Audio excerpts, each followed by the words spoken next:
1945. The war had ended, but for many, the battle of survival had only just begun. Under the blistering summer sun of a dusty Texas horizon, a convoy of tired figures stepped out from the back of U.S. Army trucks. They were women, German nurses, clerks, and auxiliaries, once part of the Great War machine that had swept across Europe. Now they were prisoners, but not the kind they had been warned about. Back home, propaganda had painted America as a land of chaos and cruelty. Yet what awaited them beyond the gates of this American POW camp would upend every story they had ever been told. The air smelled not of iron or fear, but of bread, tomatoes, and something else. A strange aroma drifted from the camp kitchens. Warm, yeasty. They whispered among themselves as GIs pulled steaming trays from the oven. Pizza. One soldier grinned proudly, but the German women recoiled. To them it looked wrong, misshapen, oily, topped with far too much of everything. One nurse muttered that it resembled war rations melted together. Another refused to touch it at all. Yet hunger has a way of silencing pride, and that single slice, that one bite, would begin a quiet revolution of taste, of culture, of understanding between captor and captive. Because what started as a moment of disgust would turn into something deeper, something that revealed not only the soul of America, but the hunger for hope that still burned within even the defeated. The first time they saw it, the smell alone divided the camp. The sun beat down mercilessly over the barbed wire fences and dusty parade ground of the American POW camp in Texas.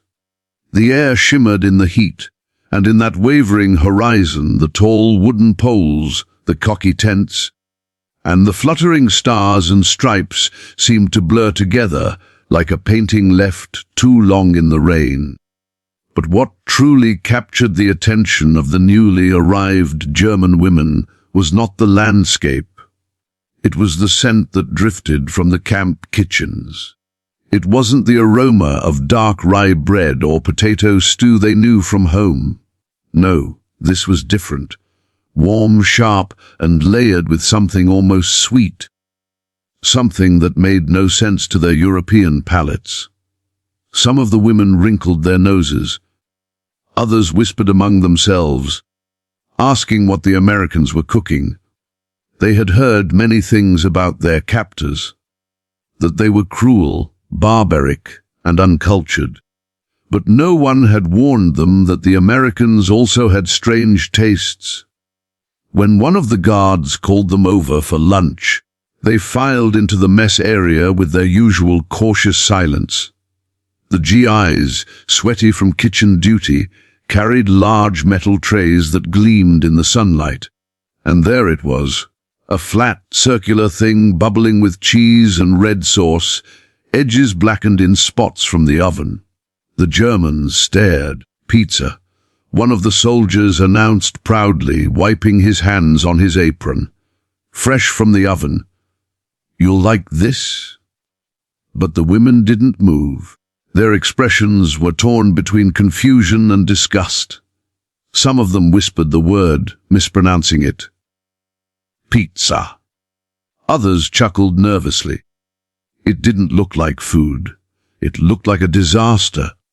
The sauce was bleeding into the bread, the cheese looked like melted rubber, and there were bits of sausage and onion scattered carelessly on top.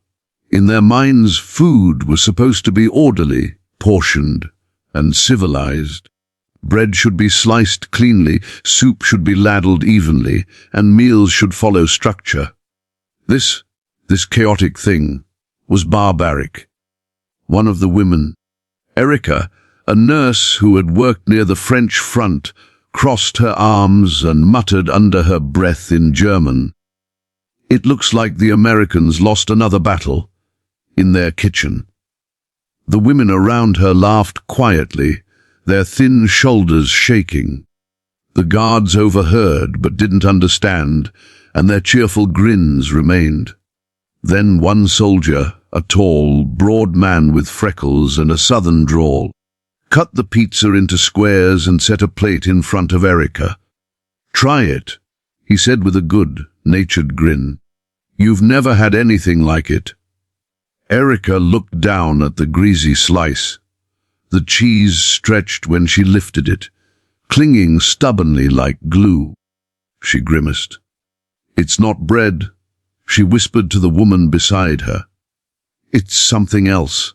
Another woman, Hildy, younger and hungrier, leaned in. "We should at least taste it," she murmured. "They're watching us." Erica hesitated. Around her, the others were still staring, their hunger battling with their pride. They had gone days on half rations, living on thin soup and bitter coffee. The smell of the pizza was maddening, even if it looked strange. Across the yard, the Americans stood with their arms crossed, half amused, half curious. They'd seen this before. The first look of disbelief from prisoners who had never seen a pizza in their lives. It was a moment they'd learned to laugh about, but this time felt different. These were women, not soldiers hardened by years of battle. Their eyes were cautious, their movements careful. They weren't sure if this was hospitality or another trick. Erica finally picked up the slice. The cheese slid toward the edge, dripping faintly onto her fingers. She wrinkled her nose, but raised it to her lips. The first bite was small, tentative, and then something unexpected happened. The sharp tang of tomato hit her tongue first, sour but warm. Then came the soft pull of the crust, the smoky flavor of the sausage, and the salty burst of cheese. It wasn't like anything she'd ever eaten before. It was messy, unrefined, almost wild in flavor, but it was alive. The richness of it filled her mouth, and for a brief moment she forgot where she was. She blinked, looked at the slice again, and then took another bite. A larger one this time. The other women watched her closely. Hildy tilted her head. "Well?" she whispered. Erica swallowed, then shrugged, trying to hide the surprise in her eyes. "It's strange," she said. "But not bad." That was all it took. One by one the others followed. The laughter that had filled the air only minutes before gave way to silence as dozens of women cautiously chewed, their faces softening in disbelief. The guards began to smile. One of them clapped his hands. "See," he said proudly. "Told you it was good." The camp kitchen, once a place of suspicion, turned into something else entirely that afternoon. The tension eased as the women slowly ate, their plates emptying faster than they expected. Some even asked for seconds, pretending to do so reluctantly. Others laughed quietly as they tried to mimic the way the Americans folded their slices and ate them with their hands. An act that felt both improper and strangely liberating. Erica, still holding her half-eaten slice, found herself studying the soldiers more closely. They weren't what she'd imagined. They weren't monsters. They were young, barely older than her brother had been before he'd gone missing on the Eastern Front. One of them, noticing her glance, smiled shyly. She looked away quickly, her face warm, unsure why. Later that evening, as the sun dipped below the camp's perimeter, the smell of baked dough still lingered in the air. Erica sat near her barrack, writing in a small notebook she had managed to keep hidden since capture. She wrote about the day, about the strange food that had somehow broken through her distrust. It was foreign. She wrote in German, but it was made with warmth, and maybe that is what I tasted most. The next day, the cooks prepared the same dish again, this time with a few variations. Some of the women helped stir the sauce, intrigued by the way the Americans used canned tomatoes and dried herbs instead of fresh ingredients. The soldiers joked as they worked, tossing dough in the air, making the women laugh despite themselves. What began as disgust had turned into curiosity. What began as curiosity was slowly turning into connection. And it all started with a slice of pizza, a dish that looked like chaos but tasted like comfort. For the German women, that first meal marked something subtle but powerful, a softening of walls that propaganda had built high. The Americans didn't feed them out of cruelty or control. They fed them because it was what decent people did. And through that act of simple humanity, the bitterness began to fade, even if only slightly. Weeks later, when new prisoners arrived from another camp, the women greeted them with knowing smiles. When the newcomers wrinkled their noses at the sight of pizza, Erika smirked and said softly, "Just wait. You'll see." She didn't realize then that she was part of a quiet transformation, one that had nothing to do with politics or surrender. It was about something older, deeper, the language of food, the universal truth that sometimes peace begins not with treaties, but with the sharing of bread, even when that bread is covered in cheese and tomato sauce. That day, under the relentless Texas sun, an unlikely understanding began to form between the defeated and the victorious, between the women who had lost everything and the men who could have treated them with cruelty, but chose instead to feed them warmth and flavor. For some of those women, the memory would last a lifetime. The taste of that first pizza, the laughter in a foreign tongue, and the realization that humanity could survive even in captivity. The following mornings brought a kind of anticipation no one could have predicted. What had started as a reluctant meal, a strange, chaotic dish of melted cheese and red sauce, had quietly planted something new in the camp. The air felt different. The American guards had noticed it too. The women no longer turned away when spoken to. Their eyes no longer carried that sharp suspicion of the first weeks. Instead, there was a strange curiosity, a cautious willingness to see.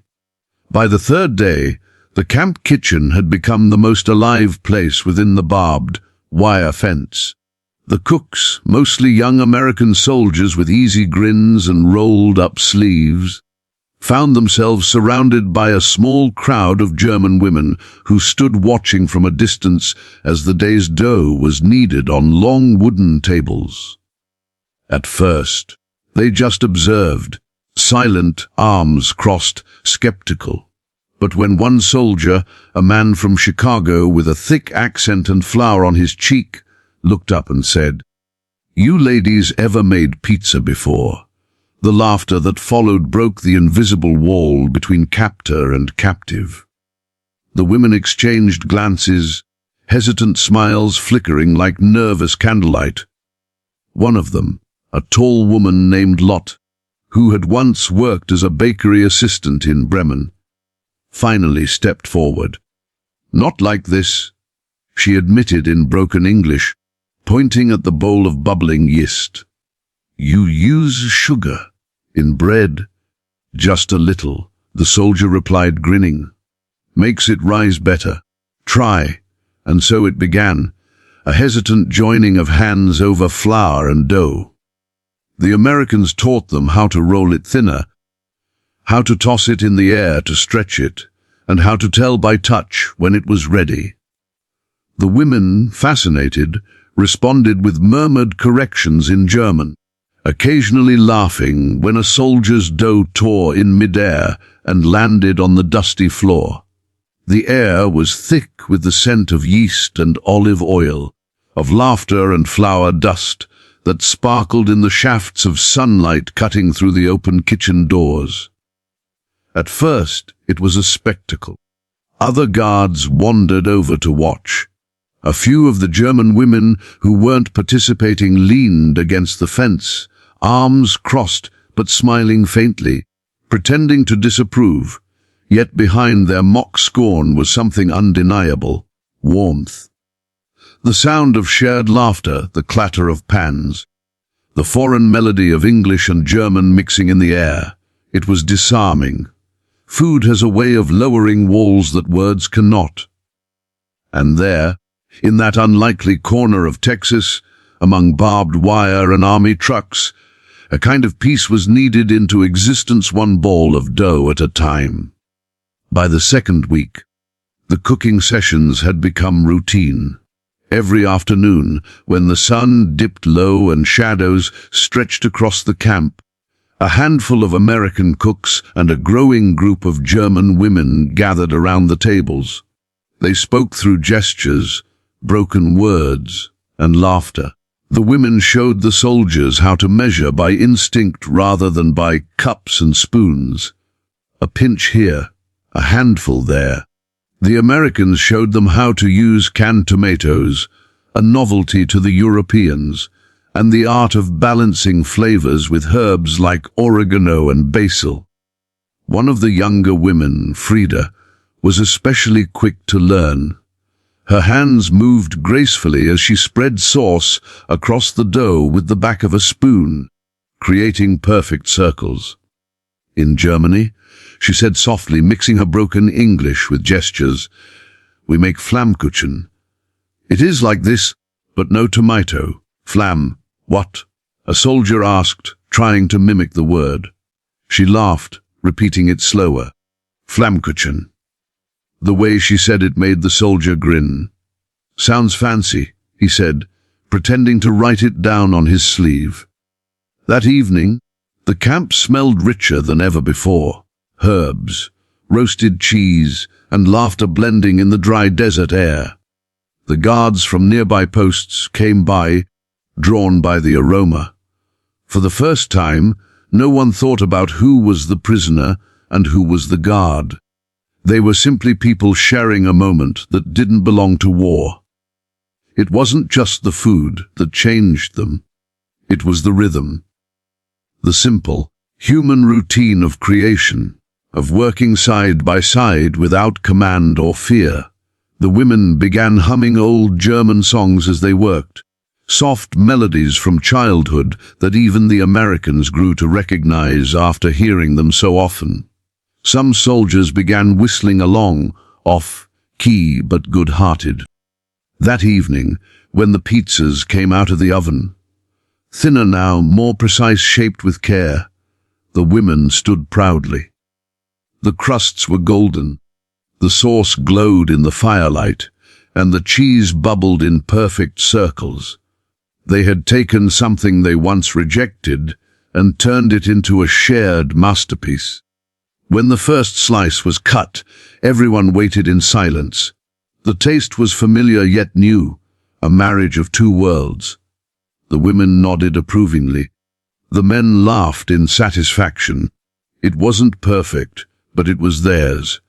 That night, as they ate under the fading sunset, something remarkable happened.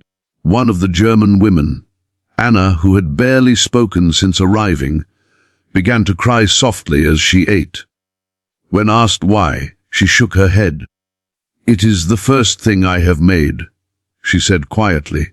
That was not for war. Her words settled over the group like a heavy silence. The soldiers said nothing at first. Then one of them, a boy from Oklahoma, barely 20, nodded. "Then that's the best damn pizza you'll ever make," he said softly. From that day on, the act of cooking became something sacred in the camp. The women no longer saw it as American food. It was simply food, an act of survival, of dignity, of expression. They began experimenting with the ingredients they could find, adding sliced vegetables, bits of sausage, and even herbs they'd collected from the edges of the compound. The Americans helped, bringing small treasures from nearby towns. A jar of olives, a block of cheese, a can of mushrooms. Sometimes They would eat together in silence, savoring the moment as if afraid to break the spell. Other times, the mess hall erupted in laughter when someone dropped dough or burned a crust. These moments of laughter were more powerful than anyone realized. They weren't just learning a recipe.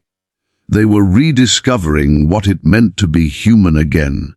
And though the world outside the camp still smoldered from war's ruin, inside there was light. The light of oven, of friendship, of possibility. Weeks later, when a Red Cross inspector visited, he was stunned to find prisoners and guards sharing a meal like old friends. He wrote in his report that the camp maintains exceptionally high morale, but he could not capture the essence of what truly happened there. How a simple dish had built a bridge stronger than any propaganda could destroy. Erika, who had once mocked the dish, now took pride in perfecting it. She became the unofficial head of the pizza days, barking gentle orders in German that even the soldiers began to understand. Not too thick, she would say, flattening the dough with her palms. More sauce. That's it. Now bake! The soldiers began teasing her, calling her Sergeant Pizza. She pretended to scowl, but secretly she loved the nickname. At night the women sat outside their barracks, talking quietly under the moonlight. They spoke of their homes, of the lives they'd left behind, of families they hoped were still alive. And sometimes they spoke of the Americans, the strange, kind men who treated them not as enemies, but as people. Hilda, brushing flour from her skirt one evening, said softly, "Do you think they know what this means to us?" Erika shook her head. Maybe not. Maybe it's better that they don't. But deep down, both women knew the truth. The act of making pizza had given them something that war had taken away. The ability to trust, to create, to laugh without fear. It became their ritual. Whenever tensions rose, whenever the memories of war crept in through nightmares or rumors from the outside world, someone would suggest it. Tomorrow we bake. And with that, the air would lift again. One afternoon, near the end of summer, the camp commander visited the kitchen. He watched quietly as the women worked, as soldiers carried trays and laughter echoed against the walls. For a long time, he said nothing.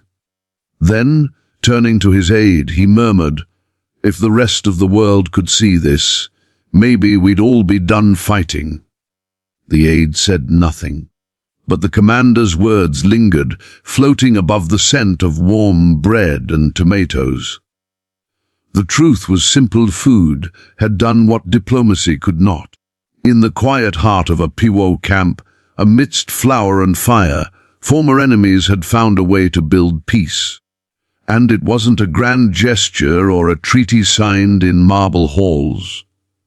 It was in the way their hands moved together over the dough, in the way their laughter rose above the clatter of pans, in the way they shared something as fragile and human as a meal. When the time finally came to leave, the women didn't cheer. There was no triumph in the sound of the truck engines, no joy in the clatter of the gates swinging open. The war had ended long ago, but peace felt like something distant, fragile, almost unreal. For the German women who had spent months inside the Texas camp, the outside world was no longer the same place they had left. They had entered captivity as enemies. They were going home as something in between. Not victors, not quite victims, but survivors of a strange and quiet transformation that had unfolded around ovens and laughter. They packed what little they had. Some had Red Cross parcels, others carried tiny notebooks or worn photographs. But almost all of them carried something else. Folded pieces of paper, covered in careful handwriting, stained with grace and tomato. Recipes. American recipes. And at the top of many of those pages, one word appeared over and over: pizza. The GIs helped them load onto the trucks that would take them to the port. The goodbyes were awkward at first, a mix of English and broken German, shy smiles and polite nods. But there was warmth too. Many of the guards had grown fond of their prisoners, and though they couldn't say it outright, the feeling showed in their eyes. As Erica stepped up into the truck, one of the American cooks, the freckled soldier who had first offered her pizza, handed her a small wrapped bundle. Inside was a bit of flour, a can of tomatoes, and a note written in crooked handwriting: "For your first pizza back home. Don't forget the sugar, it makes it rise." She didn't speak, only nodded, clutching it tightly to her chest. The ride to the coast was long and silent. The women stared out at the passing fields, at the small American towns where children played on porches and people waved as the convoys rolled by. It was strange to see normal life again, laughter, peace, the rhythm of daily living untouched by destruction. They wondered if their own country could ever look like this again. When the ships finally docked in Europe, the smell of salt and diesel filled the air. Germany lay in ruins, cities reduced to rubble, streets lined with broken stone, children wandering barefoot among the wreckage. For the women, returning was like waking from a long dream into a nightmare.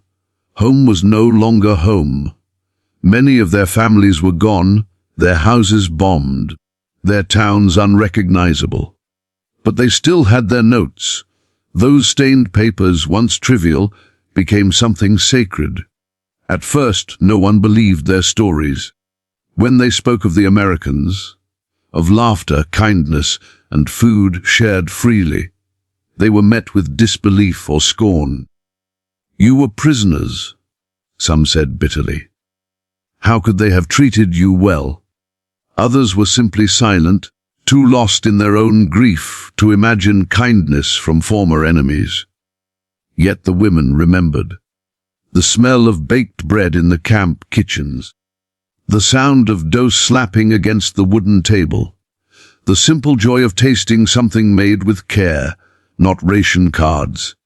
In the midst of hunger and ruin, those memories became a kind of sustenance. One by one, they began to bake again, using whatever ingredients they could find. Coarse flour, bits of cheese, scraps of tomato. They recreated what they could remember. The first attempts were crude. The ovens were cold, the dough uneven. But the smell that filled those broken kitchens was unmistakable. It was a smell of hope, faint but alive. In some towns, the neighbors would gather, curious about the strange dish. "It's American," the women would say with small smiles. Some frowned at that word, still heavy with resentment. But when they tasted it, their expressions softened. The warmth of melted cheese, the sweetness of tomato. It was comfort. A kind of peace that could be eaten. Before long, the women were teaching others. In bombed-out cellars, in makeshift bakeries, in refugee kitchens, the recipes spread. Some called it the prisoner's bread, others the victory meal. But for the women who had learned it behind barbed wire, it was something else entirely. A quiet symbol of survival. Erica became known in her village for her baking. She set up a small stall among the ruins, selling flat bread topped with sauce and vegetables. People came from nearby towns to taste it. She never called it pizza, not at first. To her, it was simply the dish of peace. Only later, when American influence grew across Europe, did the word return to its original name. By then, it had already taken root. Years passed, the world changed again. Germany rebuilt, new cities rose from the ashes. American music, movies, and fashions began to appear. and with them came the familiar red and white signs of pizzerias, first in Berlin, then in Munich, then everywhere. For many, it was just another piece of the modern world. But for the women who had once been prisoners, it was something deeper. Every time they saw that word, pizza, they thought of Texas, of sunlight on flour dust, of laughter echoing through a camp that should have been a place of bitterness. Hilde, now an old woman, once told her granddaughter the story. They sat together in a small kitchen, kneading dough. "Did you learn this in school?" "Oma?" the little girl asked. Hilde smiled faintly, shaking her head. "No," she said. "I learned it in a prison camp, from the men we thought were our enemies." The girl laughed, thinking it was a joke, but Hilde only smiled and continued working the dough with her thin, wrinkled hands. To her, the act of baking was still sacred, a memory preserved in muscle and motion. Over time, the story faded from official histories. No textbook mentioned the WWII kitchens where women and soldiers baked together. No documentary captured the way laughter replaced silence inside those wire fences. But the memory lived on quietly, in recipes passed down, in family stories told at kitchen tables, in the unspoken bond between those who once shared captivity and those who came after. For some of the women, that bond lasted until their final days. A few even wrote letters to the soldiers who had guarded them, if they could find their names. One letter, found decades later in a family attic, read simply, "You gave us food when we had no country. You gave us warmth when we had no reason to trust. I can still taste that first slice." Even the children who grew up hearing these stories could sense that it wasn't just about food. It was about humanity, the fragile thread that can stretch across oceans and wars, across languages and loss. It was proof that even in the darkest places, something beautiful can grow if people are willing to share what they have. And so, in small kitchens across post-war Germany, the tradition continued. The pizza became a weekly ritual, not just a meal, but a remembrance. The women would close their eyes for a moment before tasting it, as if saying a silent prayer for the men who had once fed them without hatred. Years later, when those same women were old and grey, they would see their grandchildren eat pizza in cafes and laugh with friends, never knowing the strange path that simple dish had traveled to reach them. They didn't need to explain. The act of sharing was enough. Sometimes, when asked about their time as prisoners, they would smile and say, "It was not all bad. There were good men there, and good food." People would laugh, thinking it was a light remark, never realizing how deeply true it was. Because what those women learned in captivity was something the world still struggles to remember. That peace doesn't always come from treaties or speeches.